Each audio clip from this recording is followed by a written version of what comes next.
Hello, and thank you for joining me here on the Unconventional Ufologist.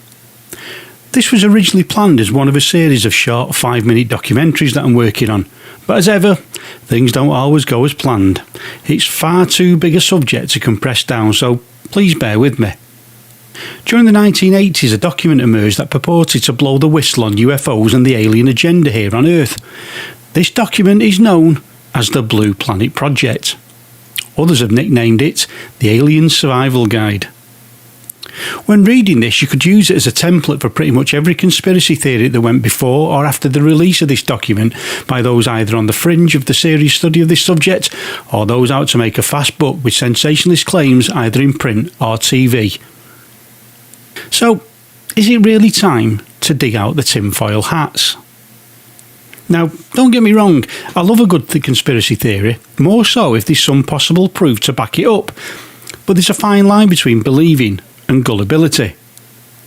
Remember, the best piece of equipment in researching or investigating this subject is common sense. If you like what you're hearing and seeing, please click the like and subscribe down below, and if you want to be notified of new content, then please click the little bell.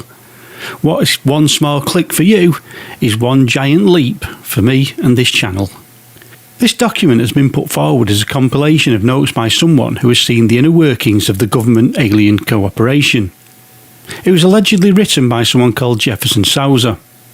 Sousa was a scientist allegedly involved in some of the most highly classified government projects, so it would be fitting that he would have knowledge of these projects. Within this document, he details animal mutilations and the reason behind the abduction of humans.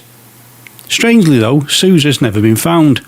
Neither is any evidence that Sousa worked for the military, intelligence or any scientific body has ever surfaced.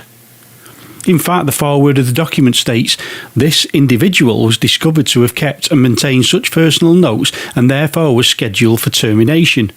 He narrowly escaped termination by the government and is currently hiding out of this country. We believe his involvement in these investigations span over 33 years. He was soon discovered and immediately went into hiding in 1990. Now, conspiracists often point out to the fate of whistleblowers as, if you talk, then you'll die. The Blue Planet Project was taken over in 2013 by Gil Carson. He states, anxious to share with my readers what I learned from exhaustive research, information from government insiders, psychics, and even those who are actually able to communicate with aliens on a regular basis, I expanded on the subjects covered in the Blue Planet Project book and created 18 more books.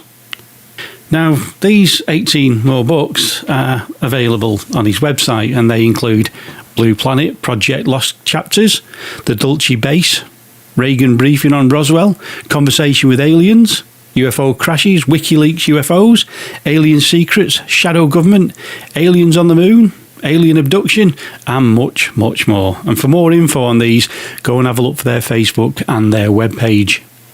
Some of the information that the document brings are as follows. Alien crafts from other worlds have crashed on Earth.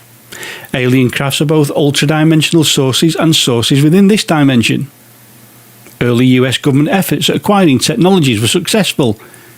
The US government has had live alien hostages at some point in time. The US government has conducted autopsies on alien cadavers. US intelligence agencies and security agencies are involved in the cover-up of facts pertaining to this situation.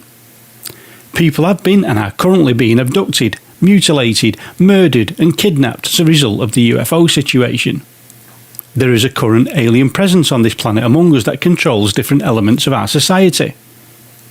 Alien forces maintain bases on Earth and on the Moon. The US government has had a working relationship with alien forces for some time, with the express purpose of gaining technology in gravitational propulsion, beam weaponry and mind control. But apparently, the aliens went over their quota of allowable abductions and things have not been quite as harmonious between the government and the aliens. All of which adds up to a huge cover-up. Now let's just backtrack a little bit just to shed some light where any cover-up may have started. On July the 26th, 1947, President Truman signed the National Security Act, which established the National Security Council, or NSC for short. Its first duty was to name Secretary of the Navy James Forrestal as the first Secretary of Defence. Now, Forrestal is a name that will pop up not only later in this documentary, but in future documentaries regarding MJ12 and the shadow government. Under this Act and the National Security Council, the CIA was established. The NSC was predominantly created to advise the President on the security of the United States. This would include domestic, foreign and military policies with a duty to access and appraise the objectives, commitments and risks. The amount of funding for the CIA has always been hidden, but US intelligence operations cost the US taxpayer, who don't even know 10% of what these agencies are up to, well over $1 billion a year. And again, I'm cutting corners on this because of future documentaries for this channel, but suffice to say, there are wheels within wheels and agencies whose remit is to cover up the cover-ups. And there are a collection of secret societies within the government attempting to work out what's going on and how to contain it from the public. Some of the groups allegedly involved are Operation Majority. They're responsible for aspect, projects and consequences of the alien presence here on the planet. The Jason Society, or the Jason Scholars, made up of 32 of America's most prominent men, there to look through the facts, the lies, the deceptions and technology to find the truth behind the alien question. And of course, the famous, or infamous, Majestic 12. This organisation is claimed to be the code name of an alleged secret committee of scientists, military leaders and government officials, formed in 1947 by an executive order by US President Harry S. Truman to facilitate recovery and investigation of alien spacecraft. Again, I will go into MJ12 in a future documentary, as it really needs more than just a few sentences.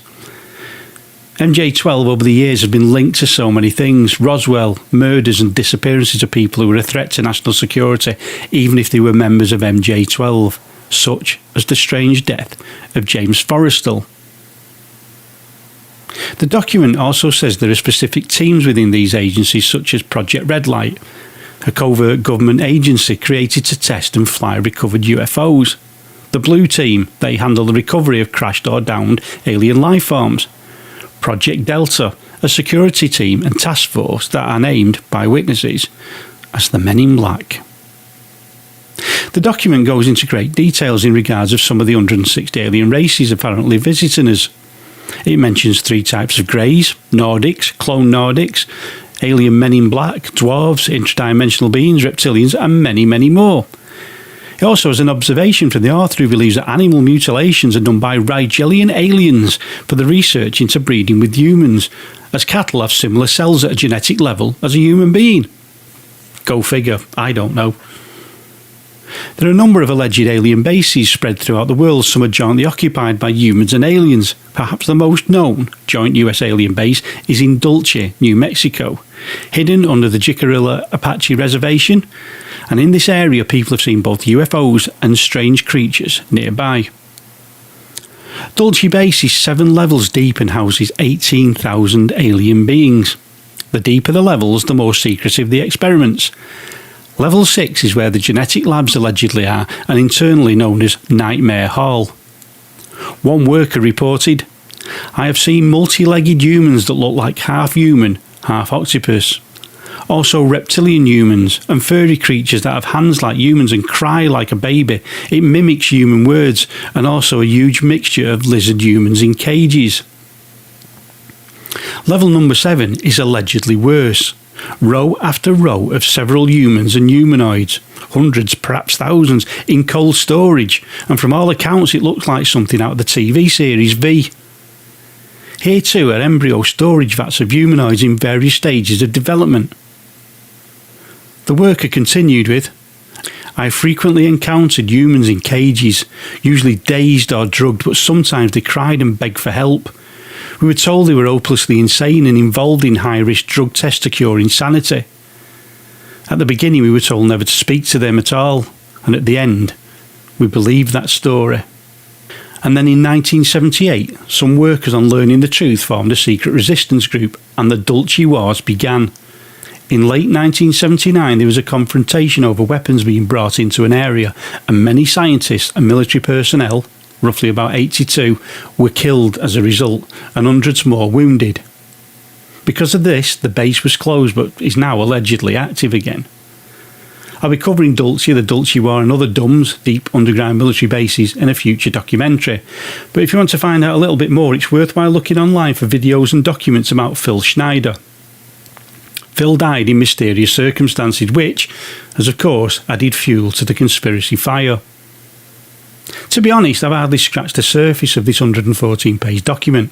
It covers a lot more than I've described here. Crop circles, alien technology, secret government technology, ultra-terrestrials, autopsy data, abductions and mind control. It's one of them documents that you have to read. And in this present day you can search the internet to find it quite easily, unlike in the 90s when I found it using bulletin boards, which I used to get a lot of my UFO info from. Those were the days. The thing I like about this document is that it has a certain feasibility to it. Certainly parts of it anyway, and it may interest people into delving into things a little bit further. Is it information, disinformation, or an outright hoax? I suppose only time will tell. See you soon. Take care.